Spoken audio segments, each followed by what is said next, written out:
You are listening to No PC Allowed, aka No Political Correctness Allowed, and I am Mac Iverson. President Trump, referring to Somali's Muslim immigrants, said, "They are garbage and contribute nothing, and I don't want them in our country." Immigration has been weaponized, certainly since the 1980s. That's when the Demon Rat Party slammed down the accelerator on the push for loyal voters. Their game plan was to give the biggest losers the most handouts. In the mafia, it's called bribery. But in politics, it's called caring for the downtrodden and oppressed indigenous peoples of the world. But bribery is bribery is bribery. It's bribery because it ain't the politicians' money they're flushing down the toilet. That would be called charity. But it's not their money. It's yours, the taxpayers. So it's bribery. In other words, it's called lying and cheating to get quick, cheap, easy Democrat voters, as if there is any other kind. The demon rats have to lie and cheat because normal Americans who have their act together aren't going to vote Democrat anymore. The Minnesota idiocy that was on full parade a few months ago has hammered the final nails into that coffin. They've gone so far left that they've left America. It's the party for those who are always on the take, meaning welfare, whether for rich Democrats or poor Democrats. The taxpayers always have to bleed for them so that the welfare junkies don't even have to break a sweat. Being wealthy and living the near-perfect life does not mean you have your act together. It just means you're good at looking out for number one. But a full and complete life means looking at everything that is important and making objective decisions about your life. That criteria obviously does not apply to the modern liberal. Liberals can't even understand the simple concept that I just related. Seriously, most of them are that stupid and selfish. Every issue they stand for is designed to profit themselves and destroy America. Now, some libtards will say, "Well, I'm a liberal, and I don't profit from any liberal policies, but I want to make sure other people do." Okay, then in that case, you are a useful idiot. And the Democrat Party needs lots of those to survive as well. There were more immigrants, mostly from the run-down and dirty turd world, in 4 years of Brandon that were coming into America than in 70 years prior through Ellis Island. Just think how stone-cold stupid someone would have to be okay with that, unless they're totally okay with burning America to the ground. That is reckless. And if you're that reckless on such a grand scale, that automatically makes you an idiot. So much incredible, almost irreversible damage has been done to the USA because of unchained immigration. And I'm not just talking about that senile old pinhead Vice President Brandon, a.k.a. Biden, not just what he did, rather I'm referring to all the immigration that has been coming into the USA for the past 60 years or so, and I mean all legal immigration. If you think this sounds just a bit strange to you, look no further than the cesspool formerly known as Europe. It is a ghost of itself from just 10 years ago. The floodgates of low-life trash poured into that continent beginning in 2015 with mass refugees from the Syrian civil war and surrounding conflicts, and it has been spiraling out of control there ever since. The following is pretty big on social media right now. ICE is rounding up Mexicans and grinding them up into meat for Big Macs at McDonald's. This started as a stupid joke, of course, but now it's actually believed by many dumb Latino kids who were even born in the USA. Many actually believe this caca. Why do they believe it? Because this sort of thing is going on now in Latin America. Do you doubt me? Drug lords actually do this kind of thing down there. Sometimes they kill drug lord competitors and drink their blood and cannibalize them by putting them into tacos and wash it down with some cerveza or some tequila with lime and a little worm at the bottom. They actually eat other drug lords to gain the strength of their enemies. This is a hunting and war tradition that goes way back. If this sounds completely insane to you, I agree. Drug lords do it as a part of their macho satanic cult. Now, it's not that common, but it does happen. Here's the problem for America. This sick culture wicks up from many years of open borders to a Latin American culture that even though many of these kids were born here, still actually do believe McDonald's grinds up Mexicans to put into American Big Macs. So my question to you is simply this. Is that the kind of caca culture you want wicking up into America from south of the border? Do you want your kids to go to school with these kids? It needs to be stopped. Now, my point is not to denigrate foreigners so much as to simply denigrate lies. And I have no desire to attack people or even a group of people. We need to attack lies and liars. Many foolish Christians believe that we should open everything up to the stranger. There are Bible verses that only appear to support this. But welcoming the stranger does not mean you erase borders. The application of just a little, really simple common sense makes this entire issue a total no-brainer. Leviticus 19:34 from the King James Version says, "But the stranger that dwelleth with you shall be unto you as one born among you, and thou shalt love him as thyself. For ye were strangers in the land of Egypt. I am the Lord your God." Okay, that should sound reasonable to just about everyone. But the Holman Christian Standard Bible, or the HCSB, says this in the very same chapter and verse. And please listen carefully. "You must regard the foreigner who lives with you as the native born among you. You are to love him as yourself, for you were foreigners in the land of Egypt. I am Yahweh your God." Now notice the massive difference in meaning from the very same Bible verse. Well, what is that difference? It is that the Holman Bible wasn't very first published until 2004, in the middle of the politically correct trend to revise and try to make the Holy Bible sound woke.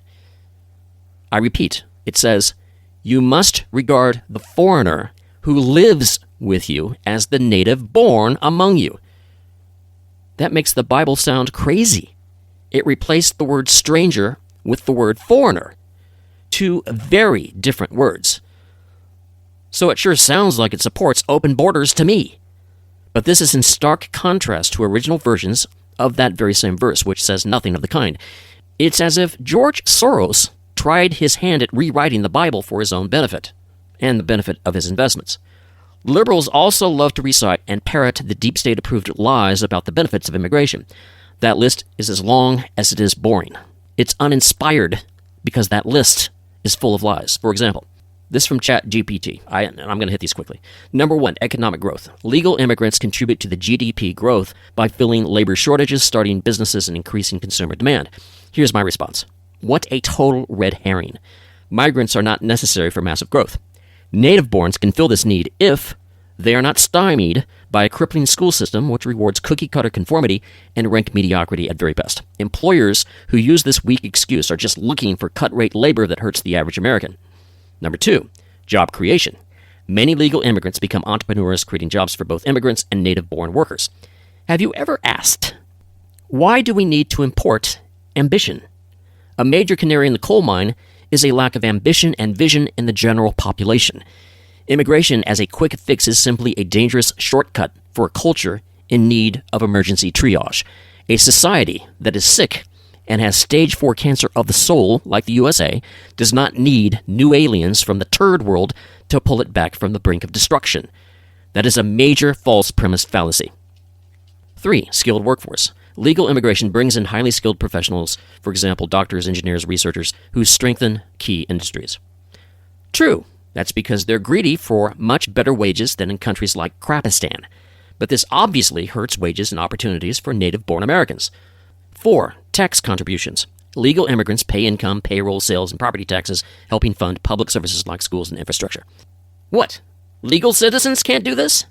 5, innovation and research. Immigrants are overrepresented among patent holders, startup founders, and STEM researchers. True, but that's because many of these immigrants are already rich. 6, demographic balance. Immigration helps offset aging populations and declining birth rates, supporting long-term economic stability. But why do American birth rates decline? Why do they have to decline? Do they really? Of course they don't. Families simply need a government that supports them and not try to kick them when they're down with runaway immigration. 7, cultural enrichment. Legal immigrants add linguistic, cultural, and culinary diversity, strengthening social and cultural life. True, but it depends upon the culture. A third world culture does very little to help a first world culture. Remember, culture isn't just music, food, and shows. It's deeply ingrained attitudes. Non-Christian, even non-Western cultures do not belong in the USA. There can only be a diluting effect of America's greatness, especially when they don't assimilate like the woke insist they should not. We should almost never allow anyone from the third world to achieve citizenship into an objectively proven superior culture like that of the USA. 8. National security and rule of law. Legal immigration processes include background checks and documentation, reinforcing security and compliance with the law. This is nothing but a sick joke. Under Brandon, open borders shoved a middle finger into the face of the rule of law for 4 long years. And look at the evil it has birthed. Look at the horrible mess just in Minnesota. 100% of that, 100%, mind you, came entirely from Brandon's erased borders. But do the Minnesota libtards on the streets care? Not in the least. Those riots were only there to try to desperately sway the moron, undecided voters this coming November. And that is my mic drop moment. The calculated compassion of those rioters was not to be believed. Rather, the Minnesota mess was pure filthy politics on full display. 9. Support for essential sectors. Legal immigrants are vital in healthcare, agriculture, construction, and education. Listen, overrepresentation of certain groups does not mean support for certain sectors. Rather, it means downward pressure on wages and opportunities for native-born Americans. 10. Stronger international ties. Immigrant communities foster trade, diplomacy, and cultural connections with other nations. Not when they don't assimilate. That just sounds like more romantic, mushy BS, and it just fosters more internal division. 11. Upward mobility. Legal immigration pathways encourage integration, education, and long-term community investment. Oh, really? Look at the no-go zones in Europe and the Muslim upper-class ghettos in America. Mass segregation is the norm with these people. The elites can always assimilate, but the lower-rung population addicted to welfare often stays stuck at the bottom for generations. And finally, number 12, global competitiveness. Attracting international talent helps countries remain competitive in a global economy. Okay, but that's only because stiff competition always gives you an edge. This, by the way, is the only true benefit of legal immigration. With the exception of that final point, every single one of the aforementioned air quotes benefits of legal immigration are in fact not benefits, rather they are poison apples. Do not swallow all this bilge that the deep state offers up to you. Again, their list of surface benefits like innovation and research, tax contributions, culture enrichment, and so on is long but boring. Boring because there is no passion there. Any kind of truth without passion ain't no kind of truth at all. No passion means they don't believe in their own lies. Having said that, truth needs a hell of a lot more than just passion to survive. Truth can be glossed over by a culture hell-bent upon self-destruction if we don't speak power to truth every single day.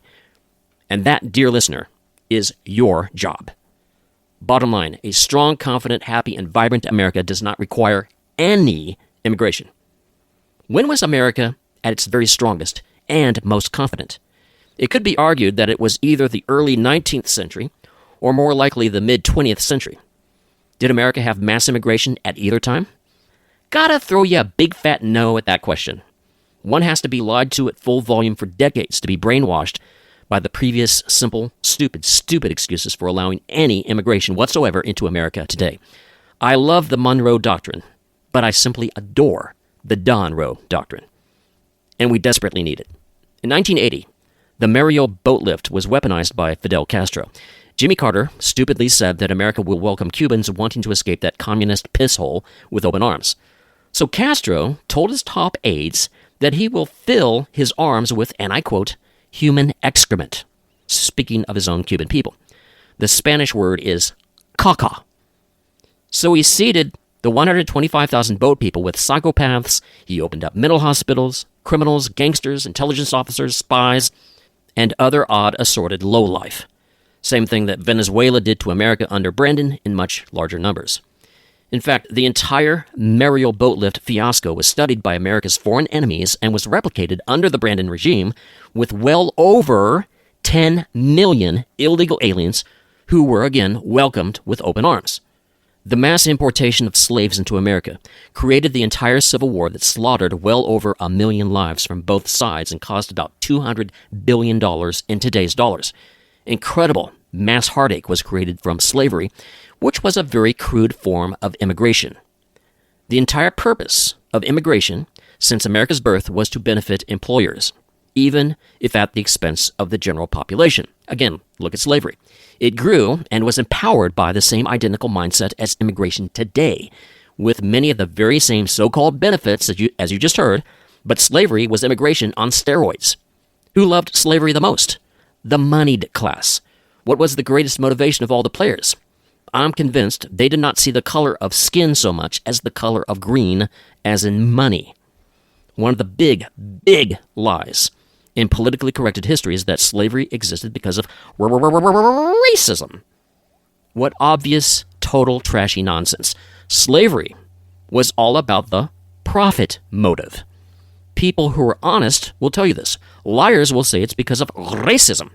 Black-skinned Africans, tempted by trinkets and gold, were the very ones who allowed their own black-skinned brothers and sisters to be sold to Americans, but also mostly to Mideast Muslims. In fact, Muslims bought many, many millions more slaves than the Americans. Racism, as a brute force, probably does exist, but it's a whisper in a hurricane compared to the drive for money and power. Greed is one of the overwhelming factors that drives all human activity, meaning it's inherent in every single one of us. It's not because we're evil so much as it is because we are selfish, greedy, and fallen. This is in our DNA. So to be horribly upset and guilt-ridden because of it simply makes no sense. I will not waste a moment of my life feeling any pathological guilt for my very flawed human nature. That is something that we all share. Last year, President Trump wrote the following: "Even as we have progressed technologically, immigration policy has eroded those gains and living conditions for many. I will permanently pause migration from all third world countries to allow the U.S. system to fully recover.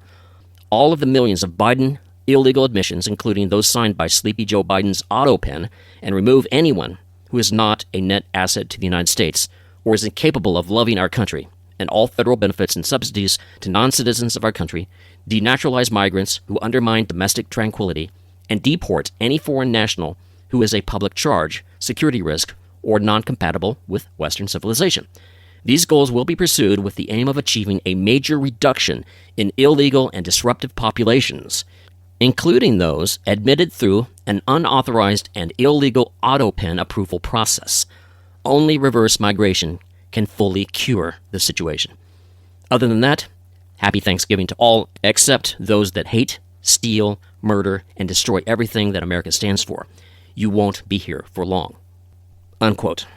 The only thing I disagree with is when Trump says he will permanently pause.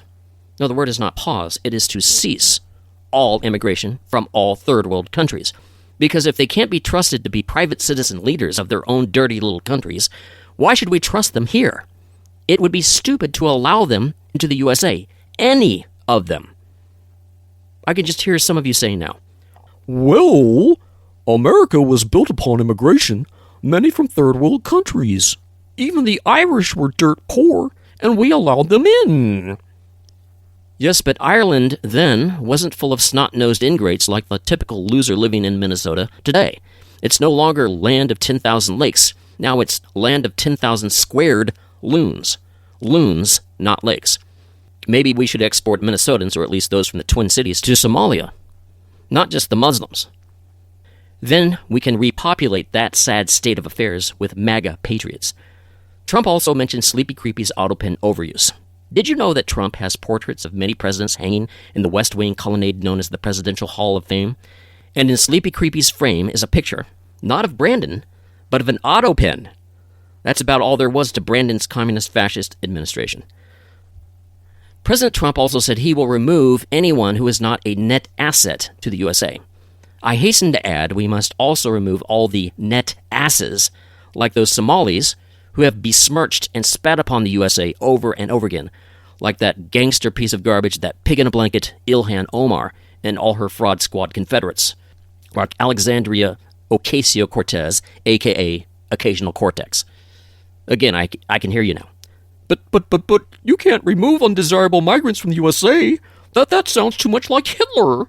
Like his final solution of getting rid of all the Jews. Oh dear. Listen, you moron. Minnesota, the Twin Cities specifically, is currently frontline center in the battle to rid the world of Jews. This is a Muslim scam. Where do you think all those stolen tens of millions of taxpayer dollars are going? Back to Somalia, to mostly fund the worldwide elimination of Jews through terrorism. We all know this. It's just that the deep state-controlled Minnesota libtards don't want the rest of America's misinformed morons to know about it. This is your call to action. If we fail to keep the House and Senate this year, America is absolutely doomed. We've all heard it before, that this is the election of our lifetimes. Well, here it comes again. So you better get involved and work like you've never worked before. Knock on doors, make phone calls, donate time and money, write, speak, email, text, podcast, and blog, run for office. If it's in your wheelhouse, do that. Talk to your friends, neighbors, and family, and make a flippin' difference. Don't just stand there taking up space. You were born for a reason. Do something. Do anything. But do it now. This is America's very, very last chance. And if we fail, we are all to blame. You are listening to one of the most severely shadow-banned podcasts on Earth. And that's because we tell the truth here. And the deep state, they don't like it. So be sure to post a review, subscribe, share, give us 5 stars, thumbs up, and please do it now while it's fresh in your mind. You've been listening to No PC Allowed. I am Mac Iverson.